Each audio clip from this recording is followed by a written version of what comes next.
Shape में आए और यहाँ से ये लाइन सेलेक्ट करें। लाइन सेलेक्ट करने के बाद इस कॉर्नर से लेके यहाँ तक ये लाइन बनेगी। अगर लाइन सीधी नहीं बन रही, शिफ्ट की को प्रेस करके रखें, लाइन बिल्कुल सीधी बनेगी। शिफ्ट की को प्रेस करके रखेंगे तो लाइन बिल्कुल सीधी बनेगी। ये एक लाइन बन जाने के बाद आप यहीं पे कंट्रोल डी प्रेस करें तो इस लाइन की एक डुप्लीकेट आ जाएगी, ठीक है। और इसको इसके साथ मिला के रखें। ये रजिस्टर पे ऐसी होती है ना, पहले 2 लाइनें होती हैं कलर में। अब क्या करें, फिर इसी लाइन को सेलेक्ट करके कंट्रोल डी करें। कंट्रोल डी करने के बाद इसको आप इतने फासले पे ले आएँ और जैसे ही हमने लाइन को सिलेक्ट किया, ऊपर ड्राइंग टूल्स आ गए। क्या आ गए? Drawing tools. इन ड्राइंग टूल पे क्लिक करें। क्लिक करेंगे तो यहाँ पर शेप आउटलाइन का ऑप्शन आ जाएगा। यहाँ से आप हल्का ब्लैक कलर करें इस लाइन, ठीक है। ये ब्लैक कलर हमने कर लिया, ये देखें हो गया। अब इसी लाइन पे आप कंट्रोल डी करें तो इसकी एक डुप्लीकेट लाइन आ जाएगी। इसको आप इतने फासले पे रख लें और फिर कंट्रोल डी करते जाएं और लाइन को एडजस्ट करते जाएं। आपके कंप्यूटर में ऑफिस 7 है, आप इतने फासले पे लाइन रखेंगे और कंट्रोल डी करेंगे, दूसरी ऑटोमेटिक इतने फासले पे आ जाएगी। इसमें ऑफिस 10 है इसीलिए ये प्रॉब्लम हो रहा है, ठीक है, या 2 ऑफिस हैं इसलिए, वरना ऑटोमेटिक इतने मुफासले पे जो है वो लाइन कंट्रोल डी करते जाए। कंट्रोल डी खुद ब खुद सारा पेज बन जाएगा। या आप ये देखिए 4 लाइनें बना ली हैं। ये लाइन सेलेक्ट है, कंट्रोल को प्रेस करें, इसको भी सिलेक्ट करें, इसको भी सिलेक्ट करें और इस लाइन को भी सिलेक्ट करें। यहाँ पे 4 लाइनें सेलेक्ट हो गई। कंट्रोल डी करें तो चारों की डुप्लीकेट हो जाएगी। ये एडजस्ट करके इसको आप नीचे ले आए जी। आया समझ में? ये देखें सेम टू सेम बन गया जी सर। फिर कंट्रोल डी करें और डुप्लीकेट हो जाएंगे और उसको आप यूँ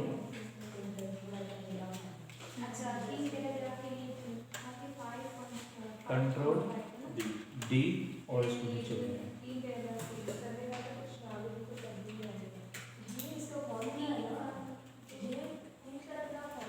फिर कंट्रोल डी करें, इसको नीचे ले आए। मतलब खुद ही बनती जाएंगी जी। आया समझ में बेटा? ये पूरा पेज बन गया। अब आपने 4 लाइनों वाला पेज बुक बनते हैं बच्चों के लिए, या 3 लाइन वाला वो भी बना सकते हैं। आप क्या करें, ये देखें, ये एक लाइन है, आप इसको इधर ले आए, इसी कंट्रोल डी करें डुप्लीकेट और इसको यहाँ पे ले आए। फिर कंट्रोल डी करें, इसको यहाँ पे ले आए। 3 लाइन होगी, कंट्रोल डी करें, 4 लाइन होगी। इसी तरह आप चारों लाइन को सेलेक्ट करें, लेते हैं तो दूसरी को भी सिलेक्ट करें, यहाँ पे तीसरी लाइन को भी सिलेक्ट करें, चौथी को भी सिलेक्ट करें। यहाँ पे इसके ऊपर राइट क्लिक करें और ग्रुप कर दें। राइट क्लिक करें और ग्रुप में जाएं और ग्रुप कर दें तो 4 लाइनों का ग्रुप हो जाएगा।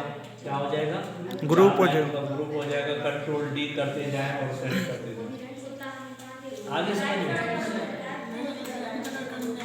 हाँ बस वो फिर आप कंट्रोल डी करते जाएं और पेज पे रख दें तो 4 लाइन वाला पेज बन जाएगा। ऑप्शन बताना कौन सा ऑप्शन बताया आपने इसमें ये बनाने के लिए? स्टार्टिंग वाला ऑप्शन स्टार्टिंग में बेटा इंसर्ट में आए थे और इंसर्ट में शेप में से हमने ये लाइन शेप से हमने लाइन ली थी और ये लाइन बना के हमने पेज पर एडजस्ट कर दिया। आप चाहते हैं कि ये जो मैंने असाइनमेंट बनाया है, इस असाइनमेंट को और कोई लड़का ओपन ही ना कर सके तो आप इसको प्रोटेक्ट भी कर सकते हैं।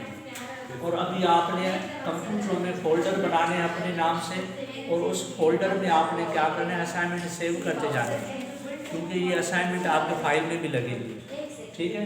तो ये फाइल पे आए, फाइल पे आने के बाद इन्फो में ये ऑप्शन होगा प्रोटेक्ट डॉक्यूमेंट और इसमें इनक्रिप्ट विथ पासवर्ड है, इस पर टिक करें और इसको पासवर्ड लगाएं 1 2 3 4 5, ठीक है। ये डॉक्यूमेंट 2 के नाम से फिर 1 2 3 4 5 ओके करें, हो गया। और आप इसको सेव कर दें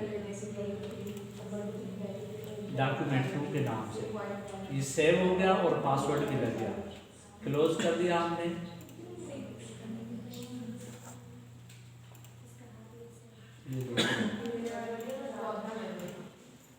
डॉक्यूमेंट 2 के नाम से था। MS वर्ड ओपन करते हैं। आपने जो लास्ट फाइल सेव किया है वो कैसे ओपन करेंगे? फाइल पे आए, रिसेंट पे आए, डॉक्यूमेंट 2 था ना, इसको ओपन करें। देखो ओपन नहीं हो रहा, क्या कह रहा है कि पासवर्ड दें। 1 2 3 4 5 इंटर प्रेस करेंगे तो ये फाइल ओपन हो गई। आया समझ में? क्या मैं देख रहा था ये फाइल में आए, फाइल पे और ये प्रोटेक्ट डॉक्यूमेंट। अच्छा हाँ, प्रोटेक्ट डॉक्यूमेंट और इनकरप्ट विथ पासवर्ड, इस पे आप पासवर्ड देके ओके करेंगे और सेव कर देंगे तो आपका डॉक्यूमेंट जो है वो प्रोटेक्ट हो जाएगा।